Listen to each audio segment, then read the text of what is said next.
So there's a reporter, a child's doctor, mom, and birth to 3 coordinator, and that's how we set it up. You say I'm the reporter. Hi, I'm the reporter.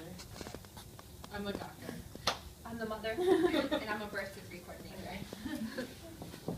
So on tonight's episode of 12 Minutes, we're looking at a rare genetic disorder called Williams syndrome, also known as WS.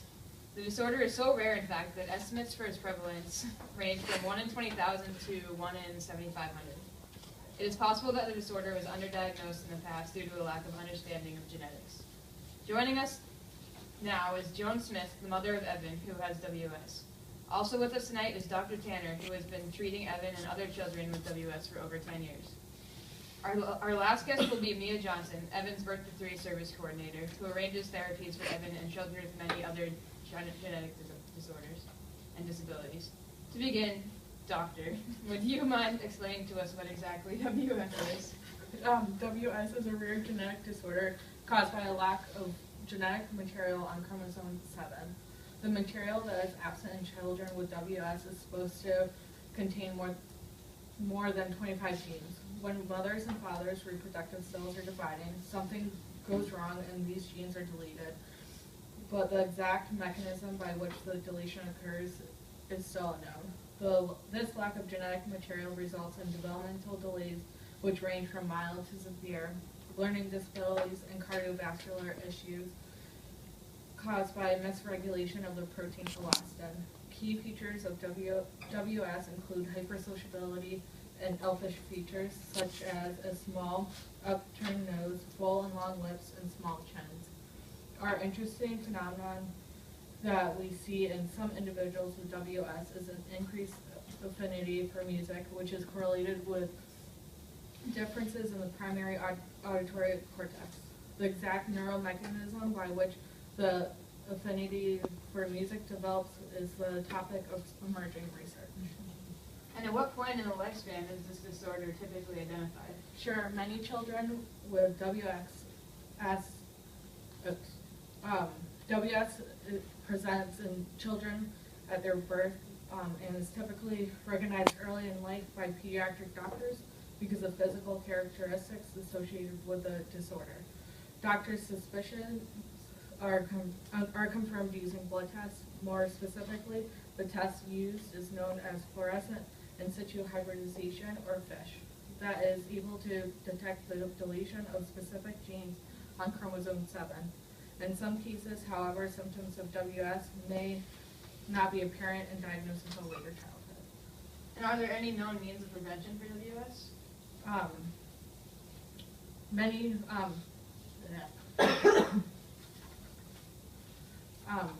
Because our current understanding of why and how WS occurs is still unclear, there are no known means of prevention. However, prenatal testing is available to individuals who are trying to have children and have a family history of WS. So you mentioned previously that WS is associated with severe cardiovascular issues.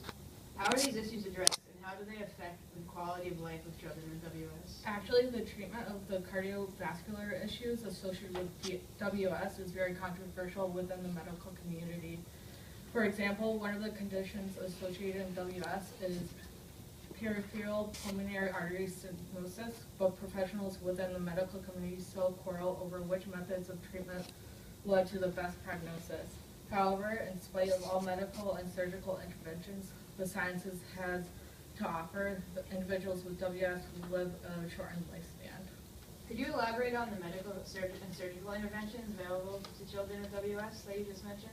Sure. Many children with WS experience hypercalcemia or excess calcium levels. This is treated intravenously with Piametro. Additionally, many children with WS experience hypothyroidism, which can be controlled using pharmaceuticals. As mentioned previously, many children with WS have heart defects such as peripheral pulmonary artery stenosis that requires cardiovascular surgery. Lastly, where there are aspects of physical and language development that differ in children with WS, which are remedied using physical, occupational, and speech language therapy. but these services are probably better described by Evan's Birth to Three coordinator, Mia Johnson. Yes, physical therapy, occupational therapy, and speech language therapy are all services that I coordinate for Evan and his family. Physical therapy is useful for Evan and other children with Williams syndrome because many people with this disorder reach their physical developmental milestones, such as sitting up without assistance, crawling, and walking later than their peers due to their low muscle tone. Evan's PT works with him to strengthen the muscles involved in such gross motor tasks. Evan's OT, on the other hand, works with him to strengthen his muscles that are involved with fine motor tasks such as feeding, dressing, and other self-care routines, as well as writing. His SOP works in sync with the OT to improve his feeding routines, as well as his oral motor development. This next question can be answered by both Evan's mother and by Mia. Based on your experience, how effective are these services?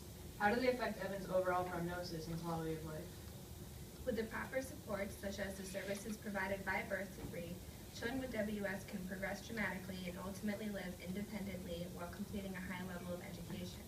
Birth to Three services are provided to all children in the state of Connecticut who have developmental delays or who have physical or mental conditions that are expected to lead to developmental delays. This is all under Part C of the Individuals with Disabilities Education Act, or IDEA. Other states may provide these interventions to children using a service other than Birth to Three, but the basic principle is the same across all states. However, once the child is age 3, the interventions provided vary based on the school system in which the child is enrolled. Thus, there is a lot of variability in the prognosis for children with WS based on the resources of the family, school, and community that the child is in. I've seen a lot of improvement in Evan's development. Every day, the gap between Evan and his peers closes just a little bit more in terms of physical and language development. At home, I've noticed that Evan is becoming much more independent in terms of self-care, which allows my husband and I more time to take care of ourselves. The Individualized Family Service Plan, or IFSP, that Mia helped us to devise really takes into account our goals and resources as a family, so that Evan's therapies can be integrated into our daily routines as much as possible. The therapies are provided in a way that really involves the whole family, rather than taking Evan out of the house to a doctor's office or some other place where the services provided could not be replicated within our own home, in our own time, and in our own way. For now, everything is great, but I worry for when Evan turns 3 years old and we can no longer receive Birth to Three services. The IFSP is designed to ease this transition, but it's still very stressful to think about. And what about the transition in particular worries you? Well, one of the core features of WS is excessive sociability and impaired judgment, particularly in social situations. Therefore, Evan's transition into a typical elementary school classroom may be distracting to his learning process. Furthermore, in all likelihood, Evan will be behind his peers in many academic areas due to his cognitive and language impairments. It may be a struggle to find the perfect balance between inclusion and the individualized attention that Evan will need. In terms of mathematics, Evan will most likely need more individualized attention from a special education teacher due to his impairments in problem solving. However, Evan may be able to succeed in a more integrated setting with delineated support from a paraprofessional for reading and writing classes because these skills are typically better developed in children with WS.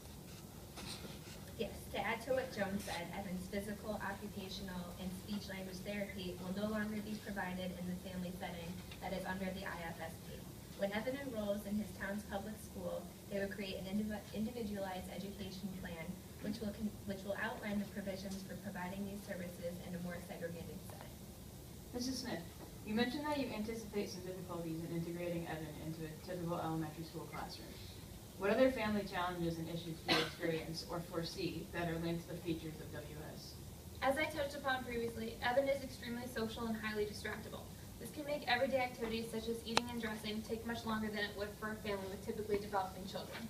Furthermore, Evan has many more doctors and doctor's appointments than a child without WS.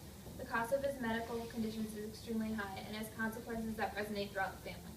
We have to budget our money differently than a family with perfectly healthy children. We also have to budget our time differently.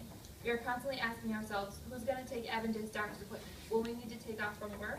If so, how will we make those hours up? They can be really hard. And as for challenges that I foresee, it is still unknown how independently Evan will be able to live.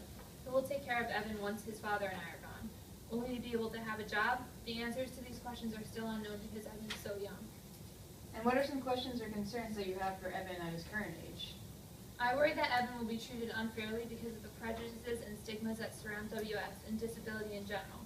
There's a huge myth that children with WS have savant-like language skills. In reality, children with WS have advanced language skills only when you compare them to their other skills, but not in relation to the language skills of their peers. If people don't understand this, they may be unwilling to provide Evan the speech-language supports that he requires. There's also the belief that people with WS are always happy. And while it's true that Evan and many other people with WS are extremely social, they are also emotionally complex. The social isolation and discrimination that often accompanies disability would be devastating for Evan and could lead to depression. What if no one wants to educate Evan because they just assume he can't succeed? And lastly, I worry that Evan may not receive the supports that he needs because WS is so rare, and there is such little research on what strategies do and do not work for other people with this condition. There's a huge lack of awareness that's truly concerning. Are there any advocacy groups in particular that have helped your family cope with Evan's diagnosis? The Williams Syndrome Association, National Organization for Rare Blood Disorders, and National Heart, Lung, and Blood Institute all have really great information on their websites, seen on the screen, that help me to understand Evan's condition a lot better. Through these groups, I have been able to connect with other parents whose children have WS or other similar conditions and receive support from them. And for anyone looking to gather additional information on WS, whether it be out of personal curiosity or concern for someone you know who has WS, you can visit www.williamsyndrome.org or www.rarediseases.org. Thank you to Mrs. Smith, Dr. Tanner, and Mia Johnson for joining us tonight.